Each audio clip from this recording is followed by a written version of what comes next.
we just like, whoa, pause to appreciate him, you know? Right. Yeah. Yeah.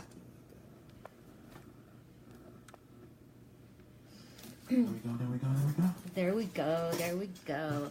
Okay, I got a something that's been nagging at me since the you know what? It's easier to move the chair than the iPad. You know the hostess has to adjust herself, everybody. So I felt bad because at the last historical book club, I referred to the president of Zimbabwe by his nickname. I just called him the crocodile because I'd forgotten his real name, and it's President Emerson Mnangagwa. Okay, that is the president of Zimbabwe, Mr. Mnangagwa. I apologize for the disrespect. Okay, and Zimbabwe. Okay, yeah. Last we were there about two weeks ago. Mr. Mnangagwa has opened Zimbabwe for investors. Wow.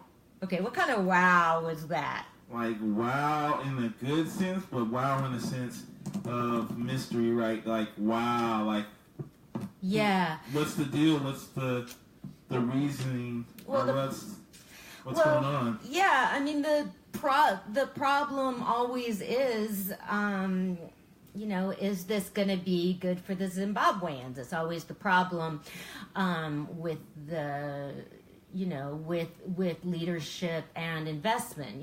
We talked about that last time with our, who remembers our lovely little conversation about the skulls of Algerian freedom fighters? Oh, yes. You do. Okay.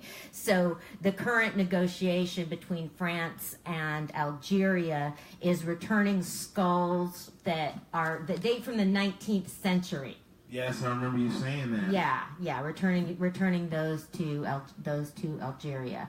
But so far as Zimbabwe being open to investments, I mean the problem is always, corruption, honesty, whether these are investors that are going to respect the land, the natural resources, and Mugabe got really rich off that. Yes, he did.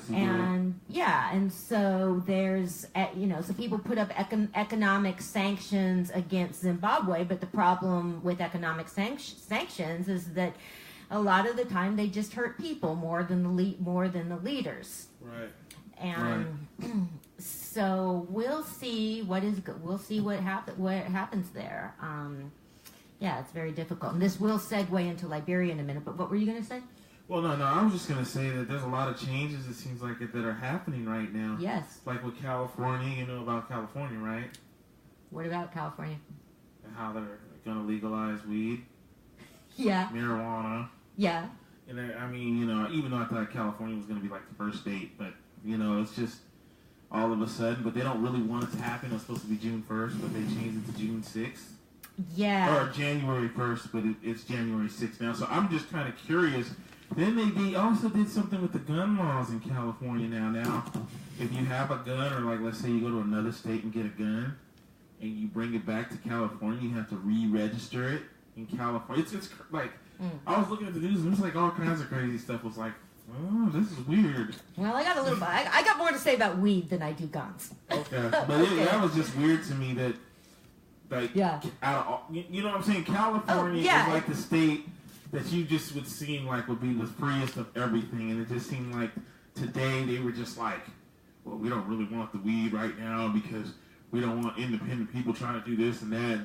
So we're going to push it to January 6th because we have some certain things to fix. And I'm like, something is going on. This is weird.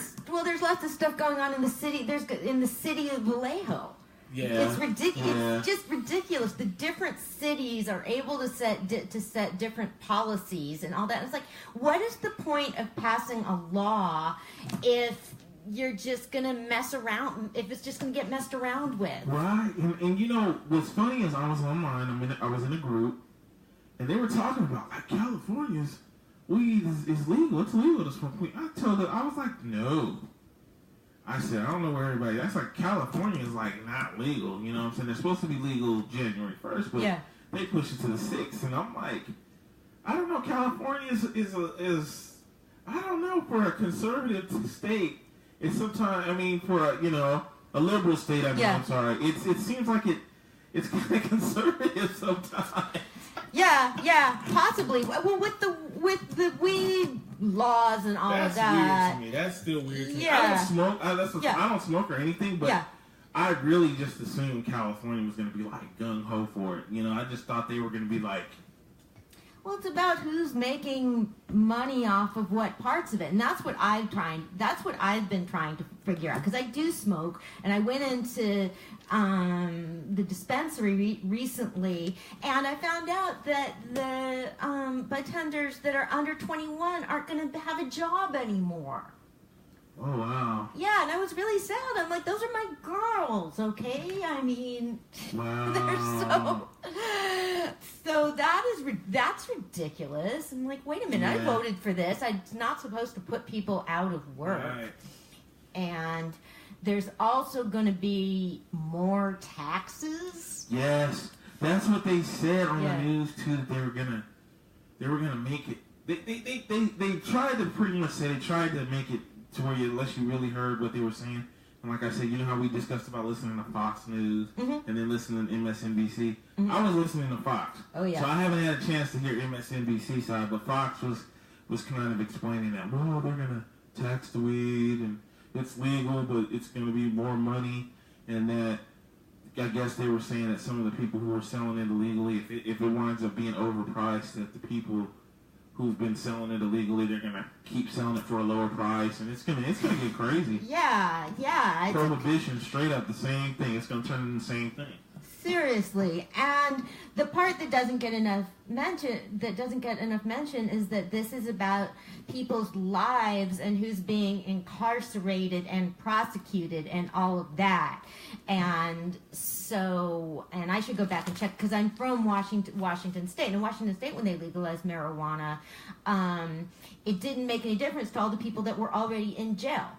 Right. For crimes. Right. And I don't know what is up with that in California, but I mean that is just. Yeah, they talked about that. So they brought up people who had offenses over weed, selling weed, or whatever they were doing with weed.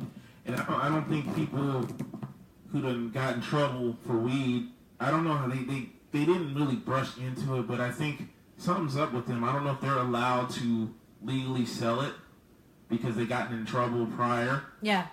So, I don't know, California's trying to, like you said, they're trying to make it to where only the people who they want to make the money can make the money. They're trying to exclude everybody else. Because what I think is happening is there's a lot of people who are waiting for this and ready for this. Yeah. And I think a lot of people are going to be shut down, Just maybe. Well, I have to say, and I don't know, I'm not like pointing this at anybody specifically, but I don't trust dispensary owners, most of them. I just think, because there's something or other, and I've complained about this in other places. You get charged for using your debit card in the dispensaries, and it's just confusing. It's something like, okay,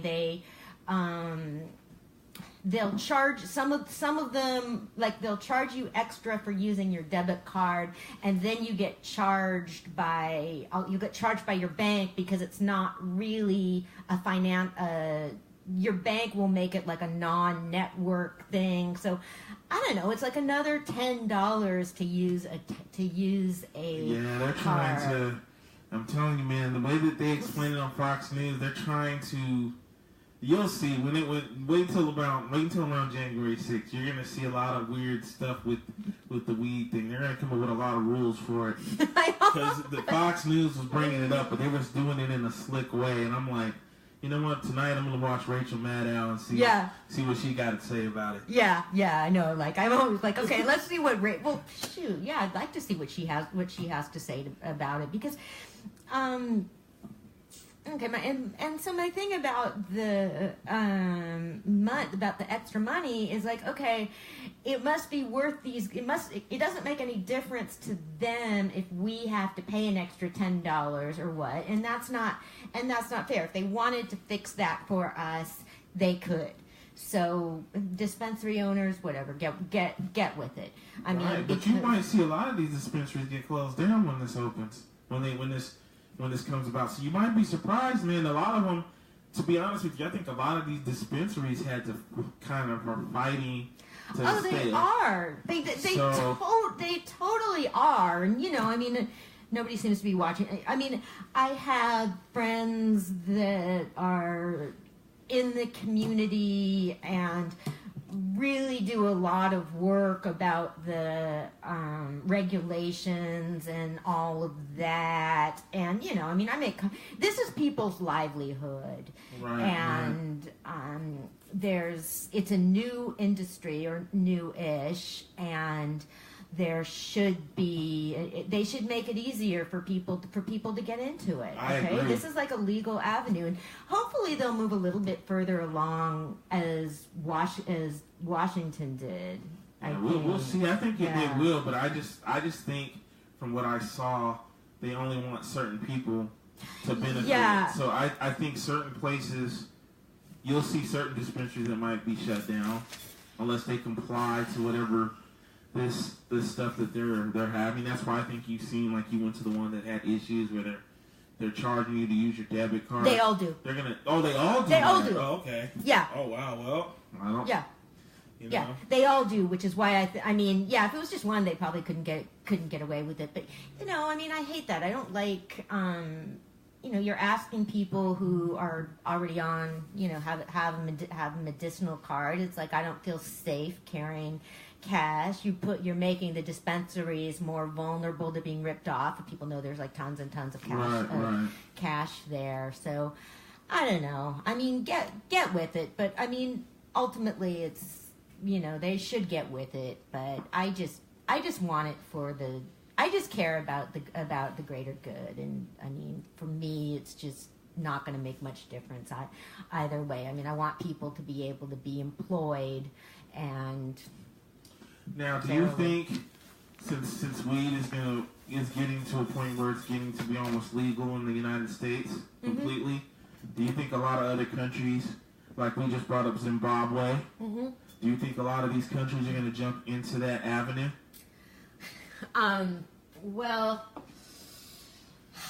it's also different compared to different, not Zimbabwe. Well, I mean, there's countries that, I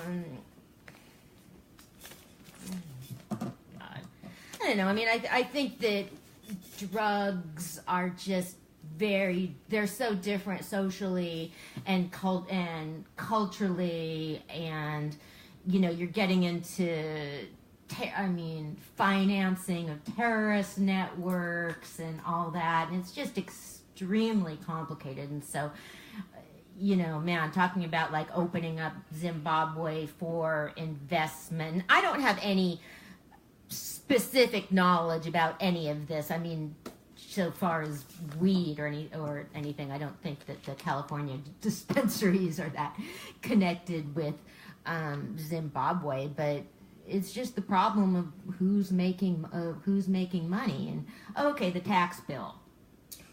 Ooh, fun stuff on Historical Book Club. I don't know what to say about that. I still don't know. Okay, so we talked about talked about trickle down economics a couple weeks ago, and what I said was, it's not that we don't have it now. I mean, that is just, it's a way of describing things. It's a way of looking at things. So okay, so there's that, and then so with the tax code, how I'm looking at it with the new tax rules is that it's not like things are already unfair. Mm-hmm. Okay, the world is not fair. It's all things are already very unfair based on how money you have, on how much you have or don't have. And I don't think that I don't view this tax code as making things more or less unfair. It's just unfair. Things are going to be unfair in different ways. Right. So, because you were the one that made, we had that really great conversation where I came up with my line: money is to spend. Right, exactly. Yeah. Okay, so that's the logic of trickle down economics. That's supposed to mean, okay, when these rich people don't need to pay so much taxes, they'll put their money back into the economy. And then there's people that are concerned that they're just gonna invest it more, keep more of it, and that is a problem, but. Basically, I think most people want more money so that they can spend it. That's kind of human nature. So what's supposed to happen with all of this is, that there'll be more people wanting to go out to eat. So that means more people can open restaurants, and there'll be more of a market for chefs and stuff like that. I mean, the problem that happened over the past 8 years with the economy growing is that we had good unemployment numbers, but a lot of them were for baristas, and the rich having more money can create an economy of people to do stuff for them, and that's not good. That's not sustainable, and there can be a bigger market for nannies and babysitters, and but while they're not being paid fairly, that's not an improvement. Right. Now when I heard something about it, I was reading something, and they said something about that from them doing it. Like, a lot of the rich people, of course, they'll get more money out of this. Yeah. And they were saying that in the long run, I don't know if this is true, that we suffer. Is that true? Like, with this new tax thing that's passed, mm-hmm. that it looks good for us now, but I heard years down the line it'll come back to haunt us. Now I don't know if it's true. It's increasing the deficit. Yeah. Massively increasing the deficit. So that's like a down the road thing that can haunt us. But I don't know. No, most people aren't saying it's good. A lot of people are saying it's not. It's not good. But so I mean, I was talking about this with my daughter, and I was going like, okay, because my thing is always like, okay, honey, we're smart and things are going to work out for us. Okay, like, don't freak out. Okay, right. Don't freak out about all this stuff, because it's like the principles with health insurance, and what the idea that the Republicans have is, if we're getting more money, people should have more money so that they can make decisions about their own health insurance. Right. And so the idea is like, okay, if we're keeping more of our money, then we'll just make up our own minds, and like we'll be able. So, the idea, just in a real simplistic way, I mean, Democrats want more services, Republicans want less services, and then theoretically, if you're getting back more of your money, less services are needed. That's the logic. Right. Now, question for you. McDonald's. Yeah. The whole $15 an hour. Yeah. Do you agree or disagree with it? Oh, yeah. Of course. Yeah, I totally agree with it. I mean, God knows when the last time, minimum wage legislation is supposed to affect the entire economy. It's supposed to bump it up for everyone. So, yeah, I mean, I believe in a living wage. Yeah. Yeah, I just think it's weird that a lot of people trip off of that. Like, they get mad about, okay, why should someone who works in fast food, get $15 an hour? And I've never understood. I'm like, why? wouldn't that be a good thing? Yeah, I mean, I happen to believe that everybody deserves a decent life. Right. You know, I mean, doesn't matter. Yeah. You know, and I've heard the excuse that they're saying that if they get $15 an hour, they won't want to do anything else. It's going to be bullshit. Stuck. That's what I said. Most people, majority of the people, do not stay at McDonald's. Let's just get right there. Even if they do, I mean, how many people do you see on vacation living it up from their $15 an hour job? Right, exactly. Oh, God. And I don't know. It's just weird. I just kind of thought that was the weirdest thing, that people would trip. They would spend. They're with the tax, the whole tax scheme that Trump made, but they'll fight to the death over $15 an hour for McDonald's. I just think that's the funniest thing ever. Yeah, fast food workers and caregivers. I mean, that's a huge, underpaid segment of the population. That's really where I want to see unions show up. I mean, for caregivers, and that's one of the problems with healthcare. I mean, people talk about the aging of our population, that there's more and more of a need for caregivers, but caregivers aren't being paid decently. Right, exactly. So. That's why with my new job, I work for the state now. Yes. So I'm good on the healthcare. I'm a lot better on the healthcare. Yeah. That was like one of my, grasp for keeping the job. Yes. Healthcare is like crazy over here. It is. Yeah. It is crazy. And so keeping more of your paycheck. I told my daughter, you will see it. Okay, we'll see it. Okay, after when we start getting our paychecks and stuff next year, we'll notice it. Do you know exactly how much of a percentage we'd see it? Did he explain that? Well, he didn't. Or of course Trump wouldn't. But did somebody explain that? Like, was it going to be 2% more? Was it going to be 5% more? I think it's like we're in three categories or something. So, yeah, I don't. Is it still kind of like where if you make over 100,000 or something that you don't get something back? Are they still trying to do it that way? I didn't really hear too much about it. I just hear them talking about it. They bumped the percentage way down. Okay, I think it was rich people used to get paid. Used to need to pay 35%, and it's bumped down. Okay, the flat tax, the concept that everybody's going to pay the same percentage of their taxes. That's what we're getting closer to, because that's what people are going to say. That's not. There's people that say that isn't fair. Mm-hmm. That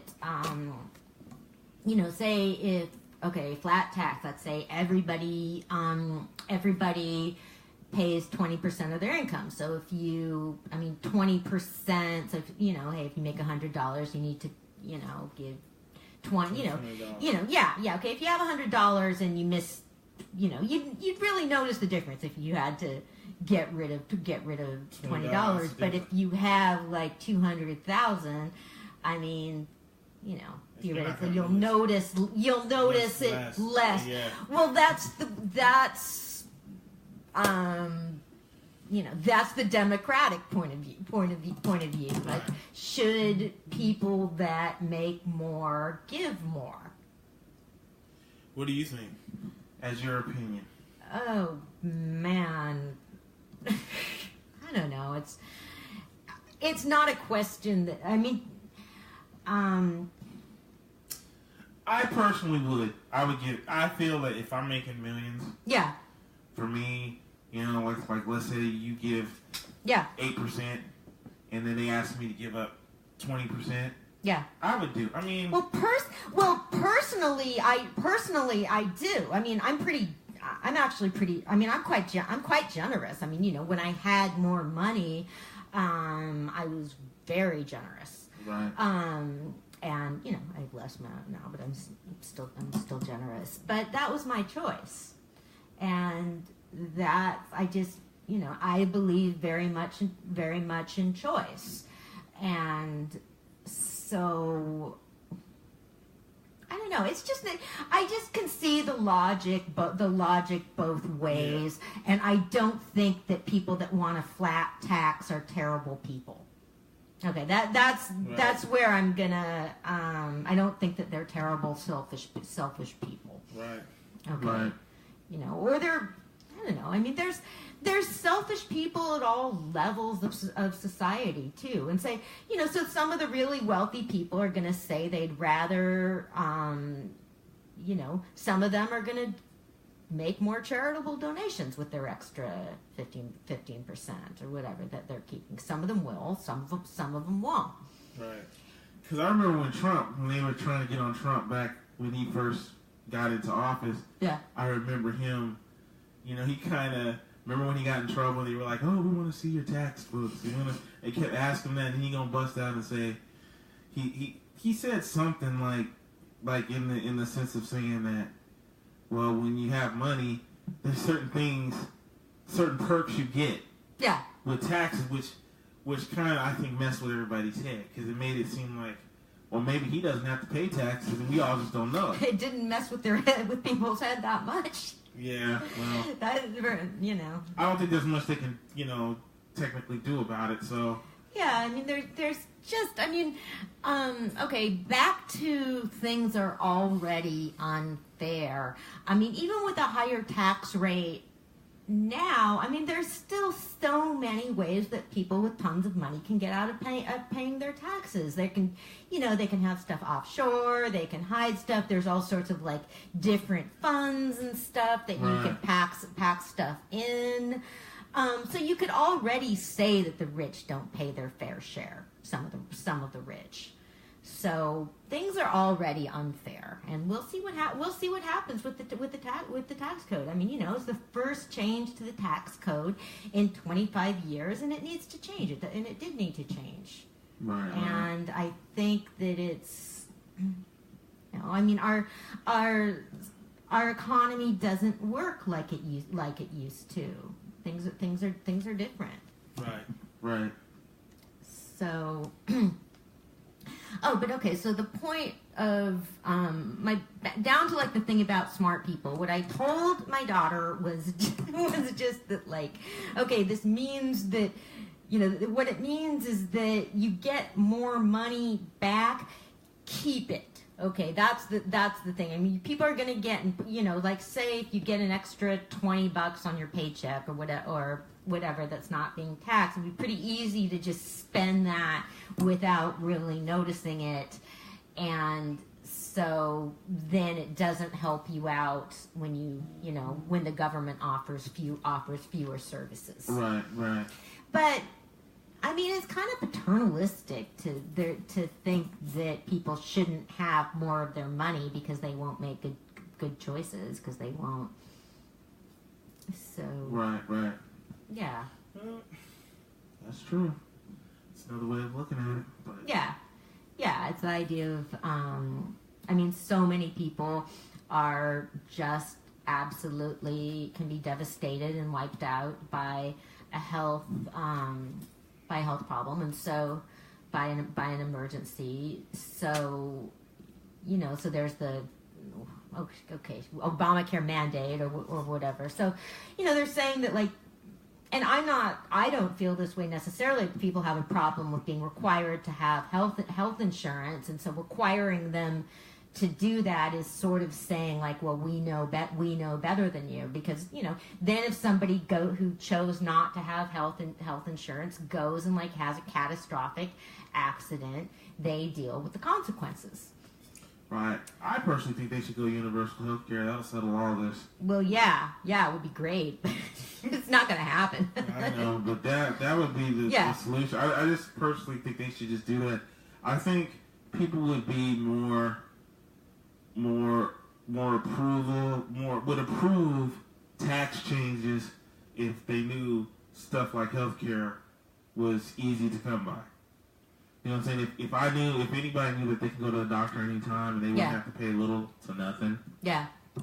You know, they'd probably say, hey, you could just tax the wealthy 10%, but, you know, since we all have free healthcare, you know, people would probably lighten up. I think there has to be a median somewhere that they don't want to happen. Because, I mean, they say that in other countries it doesn't work, but when you talk to people in other countries, they say it works exactly. perfectly. But yeah, you do. When you talk to people down here, like government officials, how they make it seem on TV. Yeah.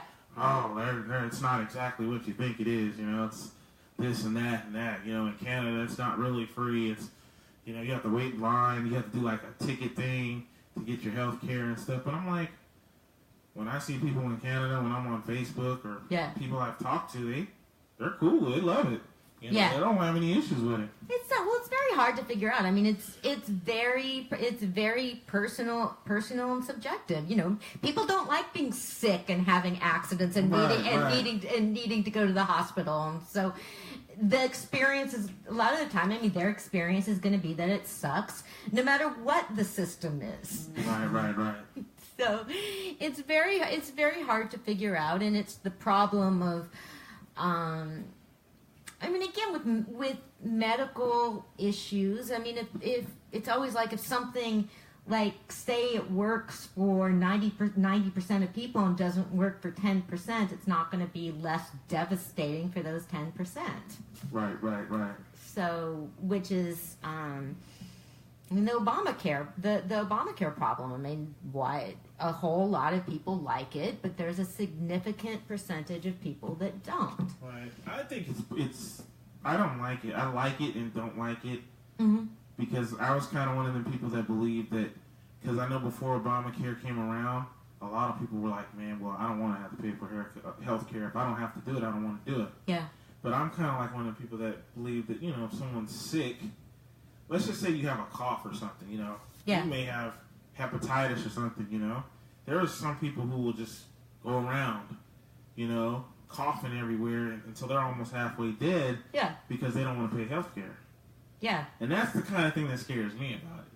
You know what I'm saying? I'd rather it be free so that way if they just, you know, hey, I'm going to go. But there's still people that aren't going to go because people don't like to go to the doctor. True, I agree. But I think there will be a lot less people. You know, it's a lot less of an excuse they have, is what I'm saying. Definitely. So if they don't want to go, they don't want to go. But I kind of believe that there would be a big margin of people that would go over not going. Oh, yeah. A lot of them just don't want to go because they know that, okay, if I go there and something's wrong, I'm going to be stuck in the hospital with this 10.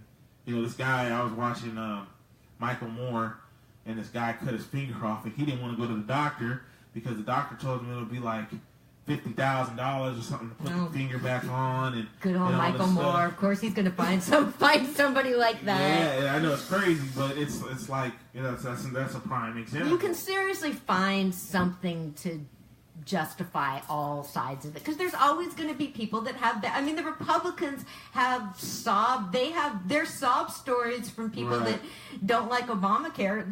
They're just as good. Yeah. Hey, you know, you and I know that because we're not chicken shit about watching Fox News. Okay, exactly. Yeah. I watch Fox News. I watch Al Jazeera and the BBC. Right. Okay, I'm pretty well informed. Right. Okay. I just personally think if you make universal health care, yeah, and you whatever, if you have to tax people more to cover that, yeah, I think that's a better option because at least if someone decides they don't want to help themselves, yeah, there's really no excuse. They just don't want to do it because it's free. You can just go. Yeah, I absolutely think that it should be. That's the only option I can see that seems logical.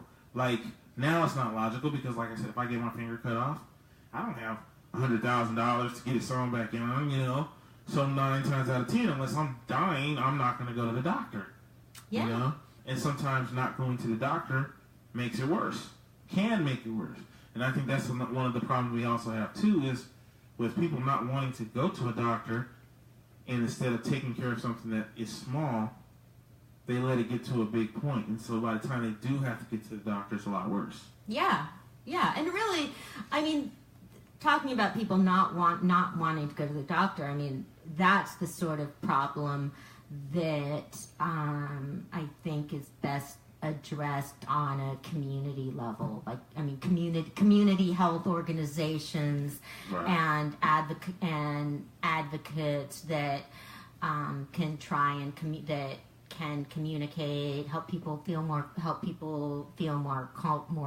I mean, look at cultural eras and and the MJ medical marijuana. I just did want to give another shout out to Brenda Crawford, my friend. Woo, Brenda, because she's running seminars in education for to help seniors access medical marijuana, and so I've been sitting and listening to some conversations about that, and it's just, I mean, people getting their medical needs met is just so hard. It's hard for people to talk about pain. It's hard for people to feel comfortable talking about pain, how to express it, you know? I mean, there can... But if you think about it, like I said, if it was free, and they know that I can come to you and it won't be like, oh my gosh, well, for me to talk to you, it's going to be $1,000 an hour,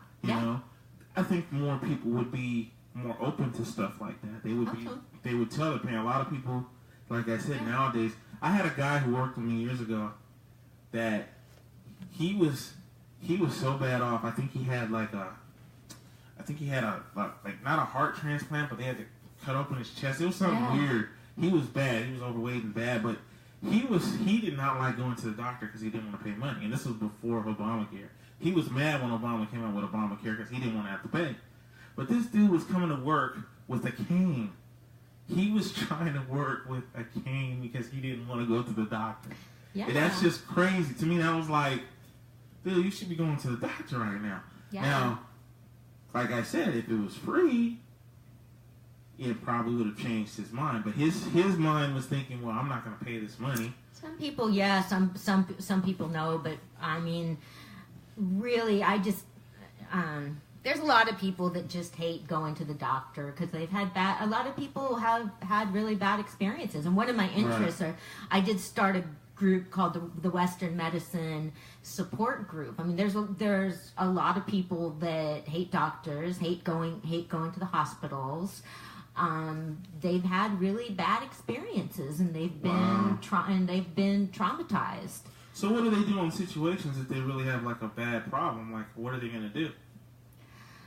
I'm just curious, like, has any of them said, like, you know what I'm saying? Like, well, yeah, I mean, for example, I mean, they're gonna, you know, I mean, somebody may need to be forced to go to the doctor, and a real problem is they're not getting proper medication because they're not comfortable communicating with the doctor, or they're having a hard time finding the right doctor, a doctor that they feel comfortable with. You know, I mean, my God, you know, I mean, people.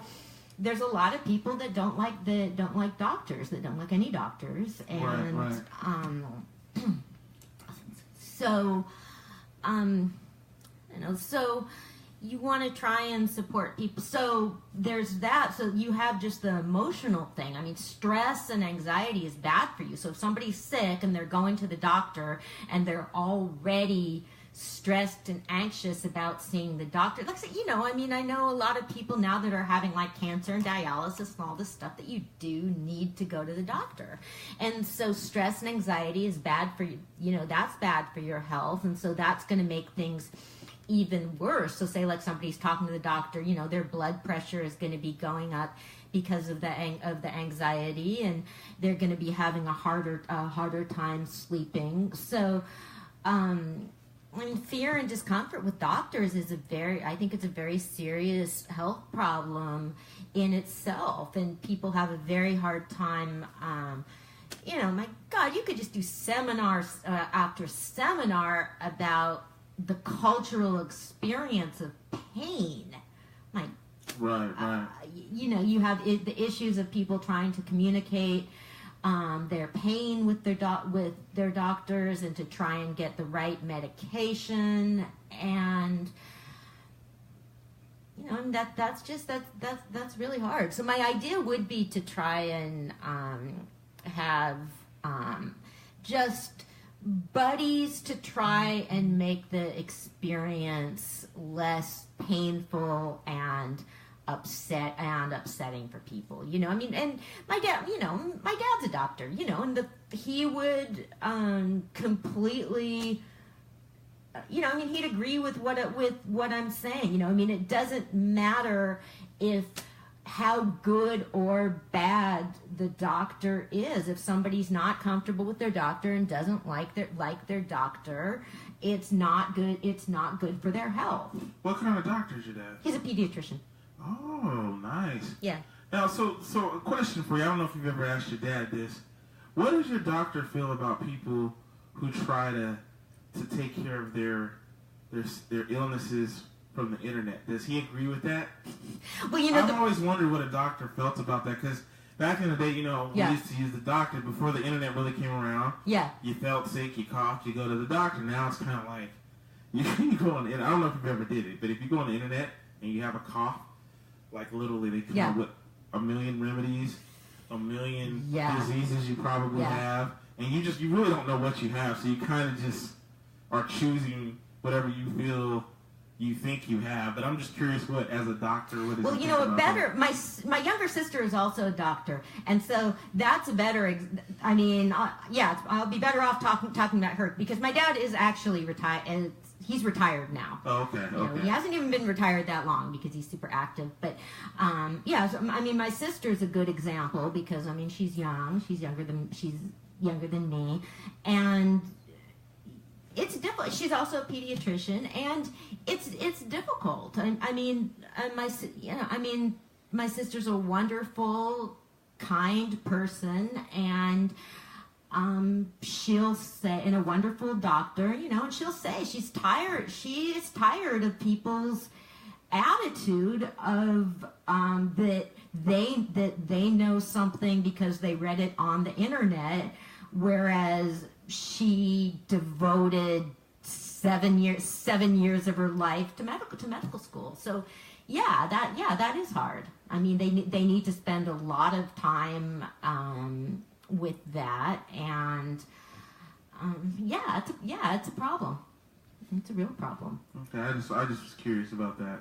Yeah. Because I know, like I said, back in the day, we used to just go to the doctor. You wouldn't really, let me see what this cough means. Oh, this cough means you have hepatitis A, B, C, D, and E. Well, there's always people always like ask their friend. I mean, it's definitely a lot worse with the internet now, but I mean, there's always our culture of people believing their friends. Oh, okay, yeah. Here we go. Soapbox, because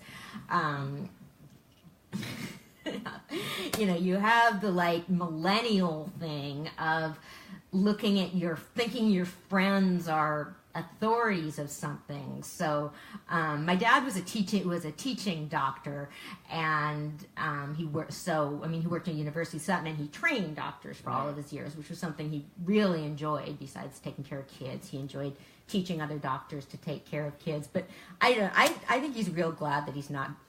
I don't know. He would have some problems. Have to deal with some millennial medical students. Hey, my millennial joke is, if you're an admin of a Facebook group, you know everything. Exactly. That's how it works now. If you're an admin, you know everything. Yeah. I literally seen someone post. Someone said you don't know nothing unless you're an admin of at least 3 or more groups. And I'm like, really, really, bruh. Wow. Well, okay. Here's a line that I came up with that I've been like saying to people is, if you know something, a lot of other people know it. Exactly. Yeah. So so my sister, and she has that experience, and you know, needing to deal with anti-vaxxers and all of that, and so. No, it's rough, but I mean, my dad needed to take care of babies with polio. I mean, it's pretty. Oh my God, medical history is fascinating. So, and it's also a pendulum, because people did used to not question doctors and just not say whether they were uncomfortable and not question anything. You know, so it's good. People should be more comfortable questioning things. They just, like, I don't know, come on. It's just like this leap of logic. Like, how can you, do you think people just go to school for 7 years for fun? Right. I think there's a such thing as over-questioning. I think some people... Yes. Like you said, with the age of internet where you could read anything, they believe, like I said, if they've seen it on the internet, it's true. And that's like, technically on the internet, you can find anything that suits you. You certainly can. Oh, man. Let's get to we got a little, we got way off. Well, we got sidetracked, but we'll be back again in 2 weeks, and we had our lovely Samson. Let's go back to the news. Okay, let's do it. Okay, so we have Mr. Mnangagwa. Okay, so something that's happening now that's really interesting is the election in Liberia. Okay, and we'll have to talk about this more. And, you know, the genesis of the Historical Book Club was, like we said, books that, you know, you can read about, you know, historical fiction or readable biographies. And so one of the things that got me interested in Liberia was a book called The Darling by Russell Banks. And it's about a woman from the U.S. who was a member of the Weather Underground, of the 60s radicals. And so she goes into hiding and she flees to Africa. And part of the story is she doesn't even need to flee in the first place. She thinks she's more important than she is. So she winds up in Liberia and marries a Liberian man. And so this is and she opens a sanctuary for chimpanzees. And so then her life is playing out against Liberia. So that got me interested in Liberia. So Liberia was founded by freed slaves in 1847. And so they, okay, so what I'm going back, okay, so in the 1970s, there was President William Tubman. And so this is where we're getting to with the Darling. And Liberia was a very regimented society. You have the thing of the people that were descended from the free slaves kind of being the aristocrats as opposed to the native Africans, the Liberians that had already been there. So I'm talking about a couple different things, because there's the book The Darling, and then there's the memoir by Liberia's current president, Ellen Johnson Sirleaf.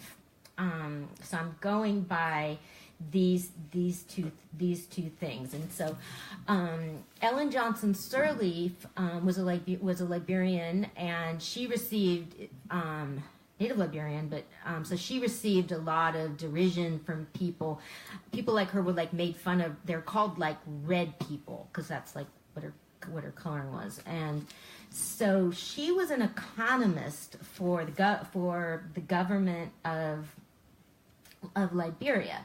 And in 1980, President Tubman was killed by General Samuel Doe. Samuel Doe. I kept getting that name mixed up, but it's Samuel Doe. And like John Doe? Yeah, but Samuel, I know, now you're going to keep me mixed up. I look mixed up, but Samuel Doe.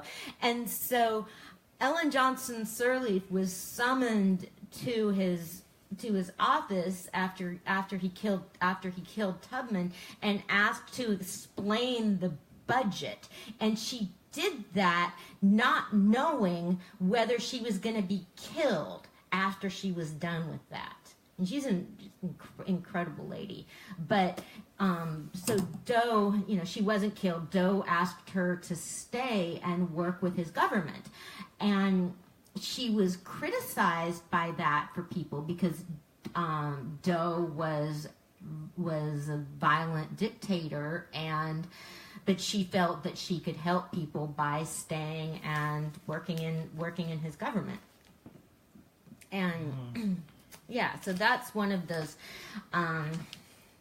So he was, and so I would check out the Darling because it's a pretty fascinating depiction of Doe. But then Doe was okay.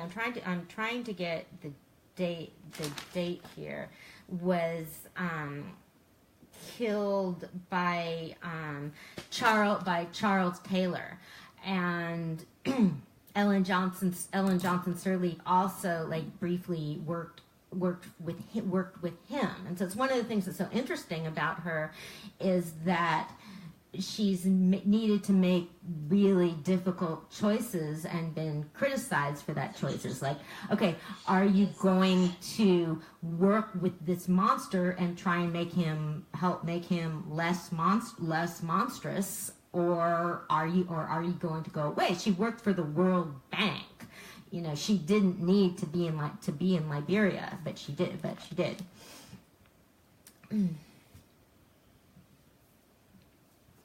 Okay, so where are we at here? Okay, 9:38.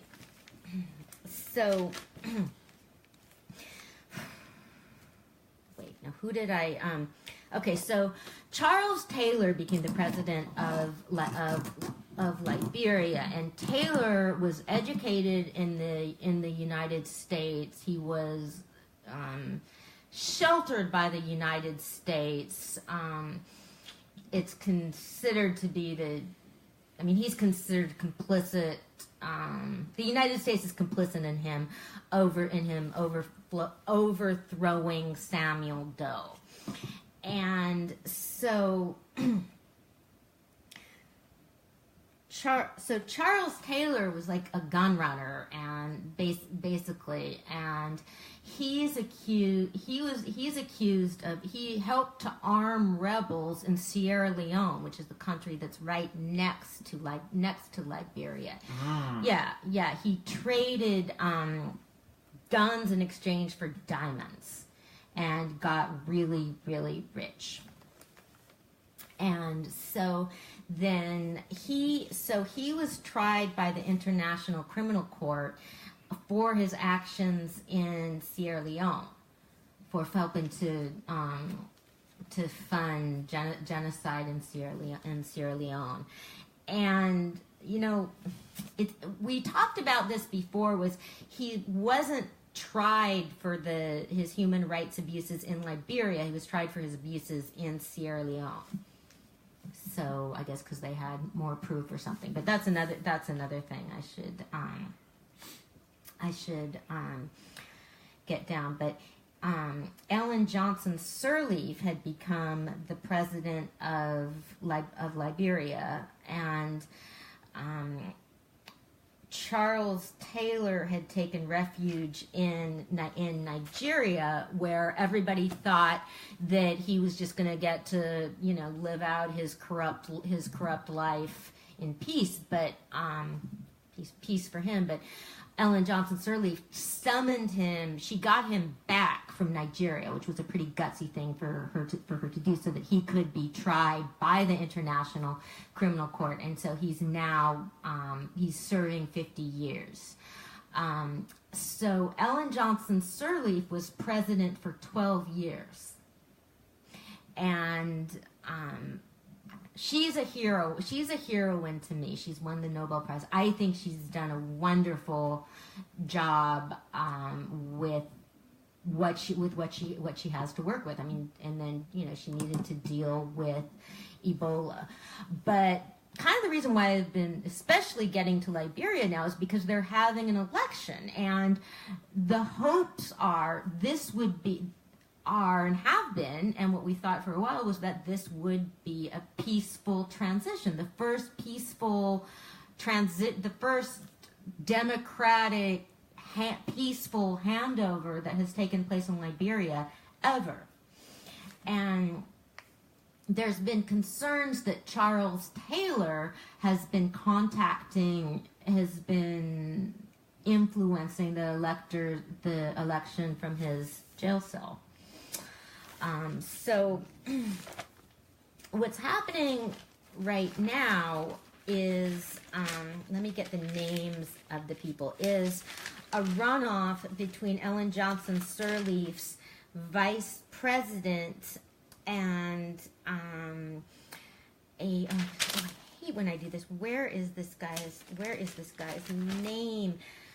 Okay, and a guy called George Way, who's a footballer it's the third time he's ran for president, because he ran against Johnson Sirleaf the first time she ran and the second time. So he's thinking maybe third time will be a charm, and so he's running against Ellen Johnson Sirleaf's vice president, who, interestingly, she hasn't really supported that much. So things are kind of in the balance with Liberia. We've just been very much hoping for a peaceful transition, and nothing's happened yet, but, it's not settled yet, basically. Wow. So that's what's been going. Okay, so I really recommend Madame Sirleaf's memoir, which is called This Child Will Be Great. And she talks about how she believed in Samuel Doe for a while, that Doe did actually come in as supposedly part of a populist movement, and was going to people believed in him, and she tried to talk to him about it, and she said to him, she relates this conversation where she was talking to him about all the things he promised people, and he said, "I never promised them shit." Ooh. Yeah. And so she has stories about finding like bodies in the river. I mean, she was thrown in jail. She was taken out in a car and lined up where people were being shot, and she was threatened with rape. And what she would say to and she would just say to the prison guards and the child soldiers, "You could be my son." Oh, wow. Yeah. So really, really incredible person. And I'm like, Madame Sirleaf, I mean, like that. I mean, Liberia, let's just really hope we get through this, okay? I mean, Liberia had Ebola, they had to deal with Ebola. And then another personal connection I have is a pediatrician friend of my family who went to Liberia and set up a pediatrics program, a program to train pediatricians, because there was no accredited medical school in Liberia until she did that. But then Ebola came along and wiped out a lot of it, so she went back. Okay, so yeah. Pause for 1 second.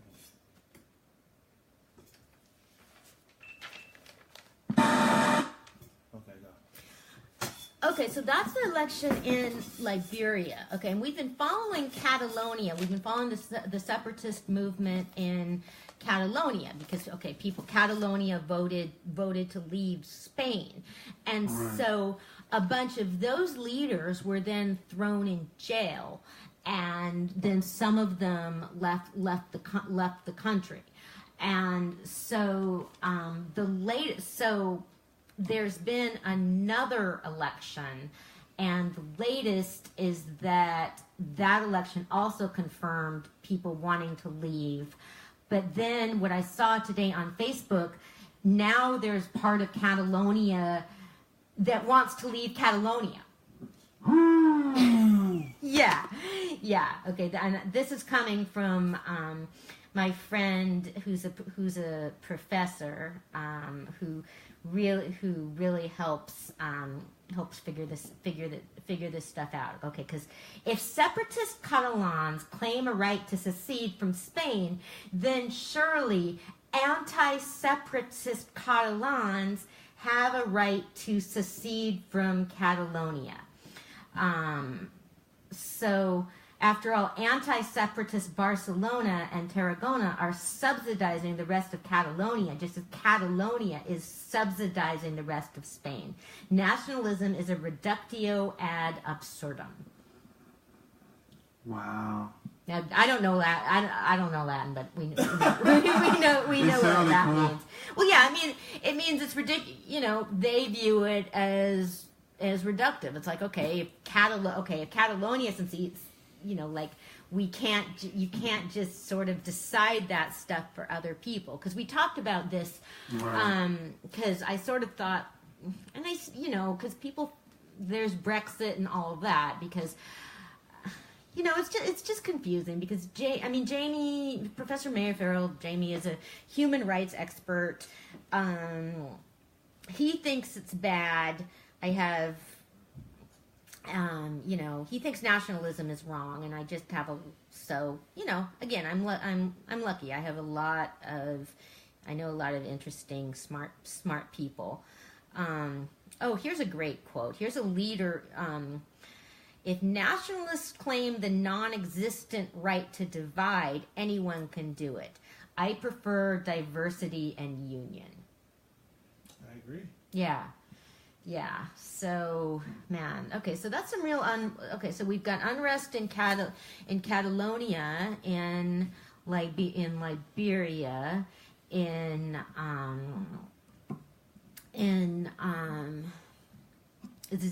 Zimbabwe. Okay. So one of the things I've been working on. Oh wow. Okay. So we just have a little bit of time to get back to Congo. You know what was funny? I was about to say that. What happened to Congo? I was just about to say that you brought it up, so I don't have to ask now. Yeah. Okay, so, wow. Okay, this is a jump because it's related to Justice for Hammarskjöld, my project. There's actually news for Justice for Hammarskjöld, but I don't, which has to do with Congo, but I don't know about getting into that. But okay.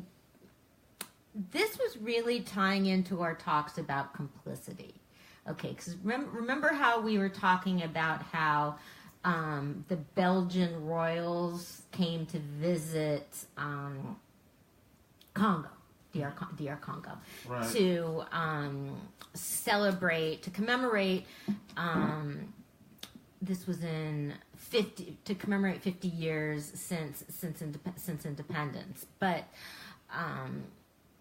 so the king and queen that came, the king was the younger brother of King Baudouin, who came to the Congo independence ceremonies and made a really racist, colonialist, insulting remarks. And then Patrice Lumumba, the revolutionary prime minister, got up and called him on it. And then Lumumba was assassinated shortly after that. Okay, and crazy. Yeah. And then Congo was eventually taken over by our friend General Mugabe, our friend Mobutu, General Mobutu, and we talked about Mobutu. We talked about him. Okay, remember Rumble in the Jungle? Yeah, I remember.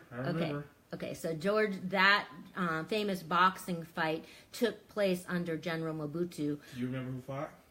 Yeah, George Foreman and Muhammad Ali. Give me a pen. Yeah. Give me a pen. Okay. I had to get on that. I had to. It's good. He keeps me on my toes with all that stuff.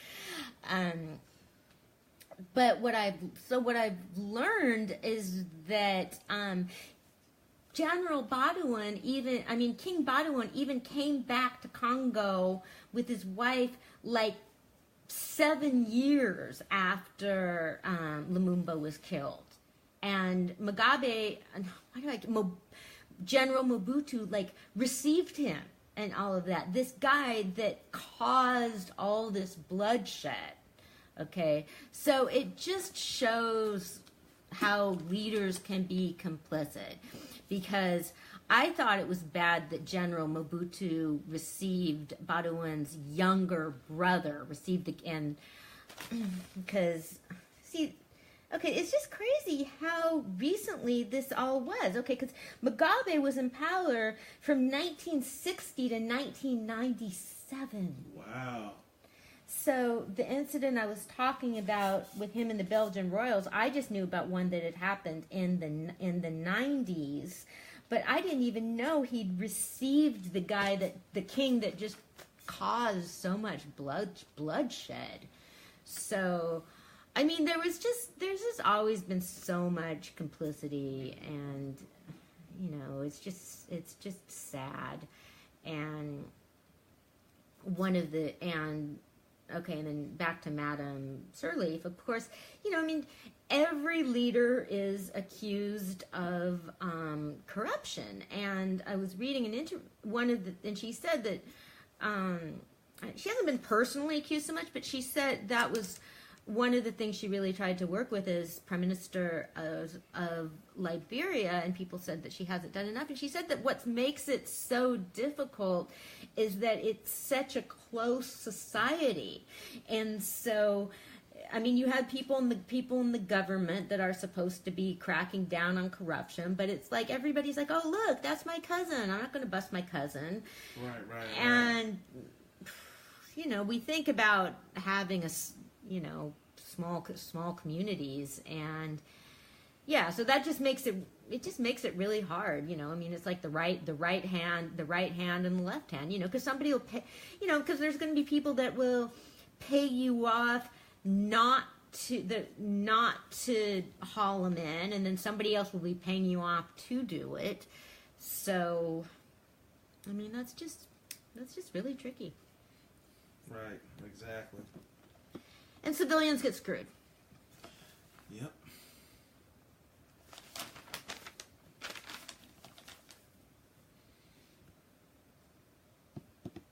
Another really great book is memoir is A Long Way Home. The Home or A Long Way Gone, but it's by Ishmael Bey, who was a child soldier in Sierra Leone. Mm-hmm. And it's he works in all this sort of 90s hip-hop references, because that's when he was a child soldier.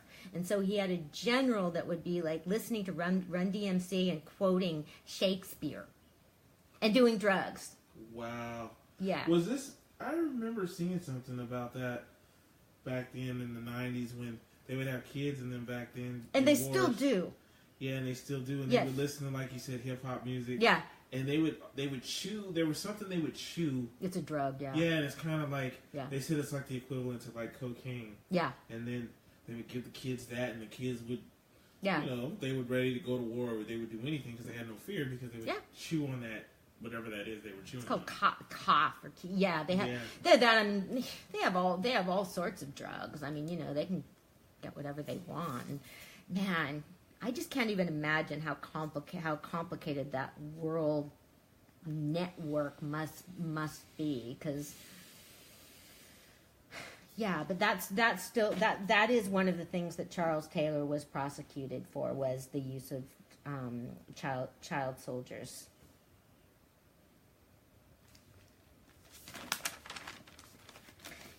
Unfortunately, that stuff goes in and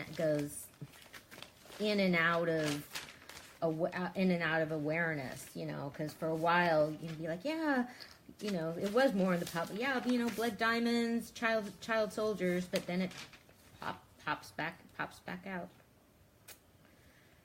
Okay,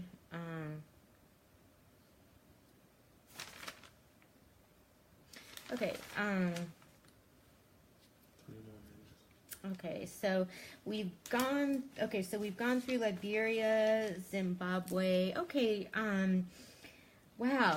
Okay, so our next show, I think, is before the Bayard-Rustin Coalition. But, okay, so the Bayard-Rustin Coalition, I'm really excited. The Bayard-Rustin Symposium, because I'm organizing a musical program. Mm-hmm. You were saying that at Mare Island, right? Vallejo Naval and Historical Museum. Is that on Maryland Island or no? No, dude, it's like 2 blocks away. Okay, where's that at? Right on Marin. Okay, so it's yeah. Oh, okay, I didn't even know that. I didn't even know they had something. I really thought it was on Mare Island. Yeah.